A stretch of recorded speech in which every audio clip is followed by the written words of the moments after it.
அதிமுகவின் அடிப்படை உறுப்பினர் உள்ளிட்ட அனைத்து பொறுப்புகளில் இருந்தும் முன்னாள் அமைச்சர் கே.ஏ. செங்கோட்டையன் நீக்கம். நேற்று பசும்பொன்னில் ஓபிஎஸ், சசிகலா, டிடிவி தினகரன் ஆகியோரை சந்தித்த நிலையில் அதிமுக பொதுச் செயலாளர் எடப்பாடி பழனிசாமி நடவடிக்கை.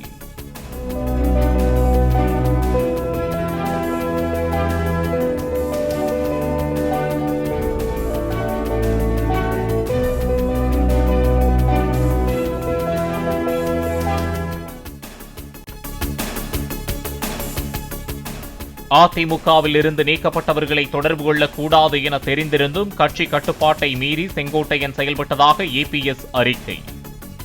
கட்சிக்கு களங்கமும் அவப்பெயரும் ஏற்படுத்தும் விதமாக செங்கோட்டையன் தொடர்ந்து செயல்பட்டதாலும் நடவடிக்கை எடுக்கப்பட்டதாக விளக்கம். அதிமுகவில் இருந்து பிரிந்தவர்களை ஒருங்கிணைக்க வேண்டும் என இபிஎஸ்ஐ வலியுறுத்தி கெடு விதித்த போதே செங்கோட்டையனின் கட்சி பதவிகள் பறிக்கப்பட்டது. பசும்பொன்னில் ஓபிஎஸ், சசிகலா, டிடிவி தினகரனை சந்தித்ததால் கட்சியின் அடிப்படை பொறுப்புகளில் இருந்தும் நீக்கம். கட்சியில் இருந்து நீக்கப்பட்டது குறித்து நாளை காலை விரிவாக பேசுவதாக செங்கோட்டையன் விளக்கம். காலை 11 மணிக்கு தனது கட்சி அலுவலகத்தில் விளக்கமாக பதிலளிப்பதாகவும் பேட்டி. அறிவிச்சிருக்காங்க, நீங்க என்ன நாளை அதற்கான பதில் சொல்லுங்க. நாளைக்கு எத்தனை மணிக்கு எங்க தகவல் சொல்லுங்க? 11 மணிக்கு மேல. 11 மணிக்கு எங்க வீட்டுலீங்களா சார்? கட்சி அலுவலகத்துலீங்களா? கட்சி அலுவலகம். கட்சி அலுவலகம் நாளைக்கு உங்களுக்கு நீக்கப்பட்டதுக்கான விளக்கம் நீங்க மொத்தம் நீங்க நாளைக்கு சொல்றீங்களா சார்? நீக்கப்பட்டது மொத்த விளக்கம் சொல்லுங்க. நாளைக்கு மொத்த விளக்கம் தரேன். ஓகே சார், நன்றி சார். குஜராத்தில் தேசிய ஒற்றுமை தினத்தை முன்னிட்டு விமானப்படையின் வான் சாகச நிகழ்ச்சி. சூரிய கிரண் ஏரோபாட்டிக் குழுவினர் விமான சாகச நிகழ்ச்சியை கைதட்டி கண்டு ரசித்தார் பிரதமர் நரேந்திர மோடி.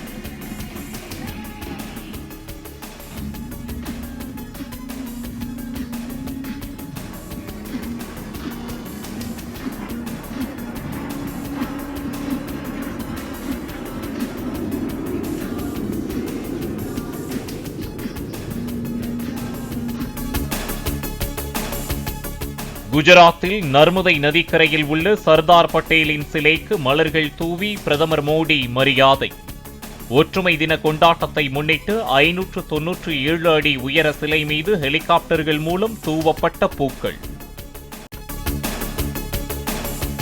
சர்தார் பட்டேல் சிலை முன் பிரதமர் தலைமையில் தேசிய ஒற்றுமை தின உறுதிமொழி ஏற்பு. பல்வேறு மாநிலங்களின் காவல் படையினரின் அணிவகுப்பையும் பார்வையிட்ட மோடி.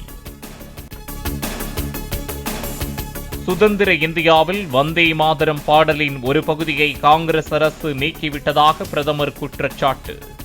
ஆங்கிலேயர்கள் செய்ய துணியாததை காங்கிரஸ் அரசு செய்து நாட்டிற்கு எதிராக சதி செய்துவிட்டதாகவும் பிரதமர் சாடல்.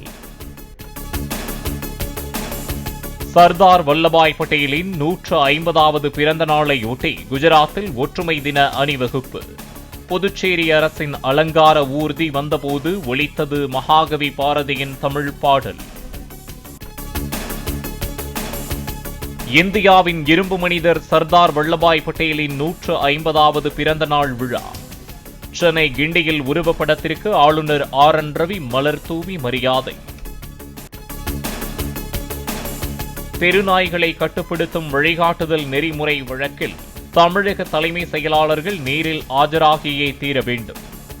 காணொலி வாயிலாக ஆஜராக அனுமதிக்க வேண்டும் என்ற மத்திய அரசின் கோரிக்கையை நிராகரித்தது உச்சநீதிமன்றம். சென்னையை அடுத்த மறைமலை நகரில் மீண்டும் உற்பத்தியை துவங்குகிறது ஃபோர்டு நிறுவனம். 3250 கோடி ரூபாய் முதலீட்டிற்கான புரிந்துணர்வு ஒப்பந்தம் முதலமைச்சர் மு.க. ஸ்டாலின் முன்னிலையில் கையெழுத்து. தமிழ்நாட்டில் பணியாற்றும் பீகாரிகளை திமுகவினர் மோசமாக நடத்துவதாக பிரதமர் பேசியதற்கு முதலமைச்சர் மு.க. ஸ்டாலின் கண்டனம். ஒடிசா, பீகார் என எங்கு சென்றாலும் தமிழர்கள் மீதான வன்மத்தை தேர்தல் அரசியலுக்காக பாஜகவினர் வெளிப்படுத்துவதாக விமர்சனம். தமிழ்நாட்டில் உள்ள அனைவருக்குமான பிரதமர் பொறுப்பில் இருக்கிறோம் என்ற மாண்பை மோடி அடிக்கடி மறந்து விடுவதாக ஸ்டாலின் விமர்சனம். தமிழர்களுக்கும் பீகாரிகளுக்கும் இடையே பகை உண்டாக்கும் அரசியலை பாஜகவினர் நிறுத்த வேண்டும் எனவும் வலியுறுத்தல். தமிழ்நாட்டில் பீகார் மக்களை திமுகவினர் துன்புறுத்துவதாகவே பிரதமர் மோடி பேசியிருந்ததாக அண்ணாமலை விளக்கம். பிரதமர் பேசியதை திரித்து கூறுவதை முதலமைச்சர் மு.க. ஸ்டாலின் நிறுத்த வேண்டும் என வலியுறுத்தல். நகராட்சி நிர்வாகத்துறையில் 888 கோடி ரூபாய் அளவிற்கு நடைபெற்ற வேலைவாய்ப்பு முறைகேட்டை திசை திருப்ப முதலமைச்சர் மு.க. ஸ்டாலின் முயற்சி. பிரதமர் நரேந்திர மோடி தமிழர்களை பற்றி பேசாத ஒன்றை பேசியதாக திரித்து கூறியிருப்பதாக அண்ணாமலை குற்றச்சாட்டு. சேலம் ஓமலூரில் அதிமுக நிர்வாகிகளுடன் எடப்பாடி பழனிசாமி ஆலோசனை. சிறப்பு தீவிர திருத்த வாக்காளர் பட்டியல் சரிபார்க்கும் பணி குறித்து விவாதிக்கப்பட்டதாக தகவல். நகராட்சி நிர்வாகத்துறையில் 2538 பணியாளர்கள் நியமனத்தில் தான் எந்த தவறும் செய்யவில்லை. திமுகவை மிரட்டி பார்ப்பதற்காக கூட இடி செயல்படக்கூடும் என அமைச்சர் கே.என். நேரு பேட்டி. முறைகேட போலீஸ் பார்க்க போறாங்க. நான் தெளிவா சொல்றேன், நான் எந்த தப்பும் செய்யல. இது திமுகவை மிரட்டி பார்க்கிற வேலையா இருக்கலாம், அதுக்காக தான் இதை பண்றாங்க. நாங்கள் எந்த தப்பும் செய்யல. முறைப்படி விசாரணையில ஒத்துழைப்பு கொடுத்து நாங்கள் எந்த தவறும் செய்ததில்லை என்ற நிரூபிப்பேன்.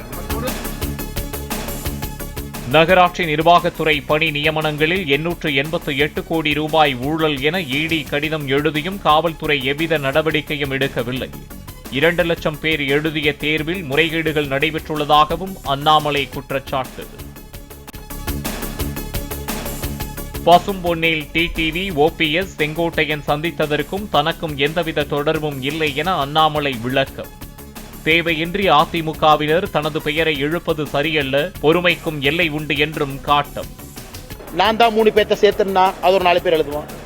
நீங்க பசும்பொன் போலியா அவங்க 3 பேர் போனாங்களே பின்னாடி இருந்து இயக்குனீங்களான்னு எழுதுவான்.